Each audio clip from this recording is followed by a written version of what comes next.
Ketua Tim Penggerak PKK Kabupaten Banjar Hajah Nurgita Tias membuka dan menjadi pembicara di kegiatan sosialisasi dan ekspos kemeteorologian tahun 2022 yang digelar Dinas Koperasi Usaha Mikro Perindustrian dan Perdagangan Kabupaten Banjar di Grand Aston Bandung Hotel dan Convention Center Gambut.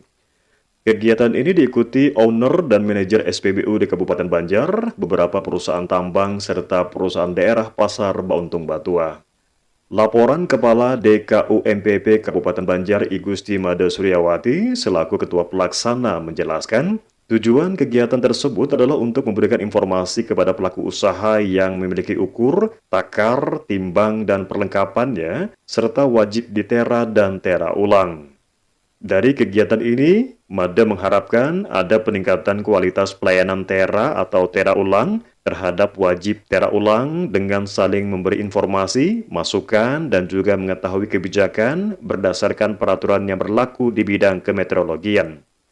Sementara itu, Ketua Tim Penggerak PKK Kabupaten Banjar Hajah Nurgita Tias dalam materi yang mengangkat tema urgensi kolaborasi semua sektor dalam mewujudkan Kabupaten Banjar yang maju, mandiri, agamis, dan tertib ukur menjelaskan, wilayah Kabupaten Banjar kaya akan hasil tambang yang menjadi salah satu primadona kekayaan daerah dan juga dikenal dengan daerah yang mempunyai potensi perdagangan yang cukup besar. Jadi, menurutnya, sudah saatnya menerapkan standar ukur yang benar dan diharapkan pengukuran dan timbangan semuanya sudah akurat. Bahkan untuk timbangan anak stunting pun harus ditera ulang agar mendapatkan data yang valid. Ditambahkan Gita, kegiatan ini merupakan bentuk apresiasi terhadap dunia usaha. Dunia perdagangan harus jadi prioritas perekonomian, baik SDM maupun finansial. Dan untuk usaha, harus lebih meningkatkan unit kerja, termasuk lebih perhatian dalam lingkungan sekitar.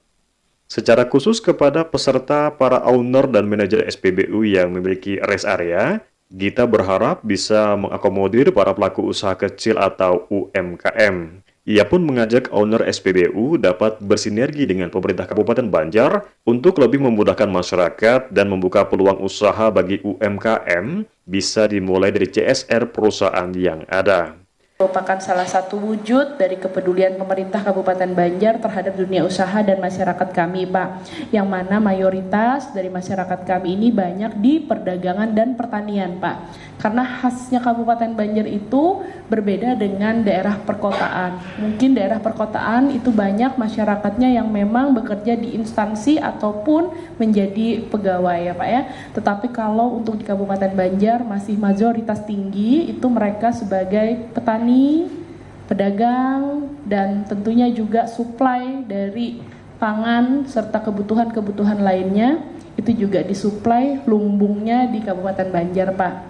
Maka secara strategis saya menginginkan di dunia perdagangan di Kabupaten Banjar ini bisa malah menjadi fokus kita untuk meningkatkan perekonomian, tentunya juga perekonomian yang lebih kecil di tingkat keluarga sebagai ketahanan keluarga agar kita bisa lebih berdaya, Pak, baik secara finansial maupun secara sumber daya alam dan sumber daya manusia. Berbagai program sudah dikolaborasikan. Kami melalui TPPKK dengan 10 program kemanusiaan dan kemasyarakatannya dibantu juga oleh seluruh camat dan tentunya ya, ini kalau di sini hadir owner ya, para pengusaha, para pemilik SPBU dan lain-lain, kami berharap dari unit usaha yang dikembangkan ada bentuk kepedulian yang lebih kita tingkatkan di tahun mendatang kepada daerah di mana tempat usaha itu diselenggarakan atau dikembangkan. Bagaimana tentang penyerapan lapangan pekerjaan, kemudian juga bagaimana tentang pengembangan cabang usaha, dan yang paling penting adalah perhatian kepada lingkungan. Nah ini yang jangan sampai karena unit usaha yang kita kembangkan ternyata hal yang tidak begitu terlihat dampaknya akan sangat terasa oleh masyarakat ini, Pak. Dalam kegiatan tersebut, Gita juga menyerahkan penghargaan kepada perusahaan atas partisipasi dan kepeduliannya mewujudkan Kabupaten Banjar yang tertib ukur. Tim Liputan Suara Banjar melaporkan.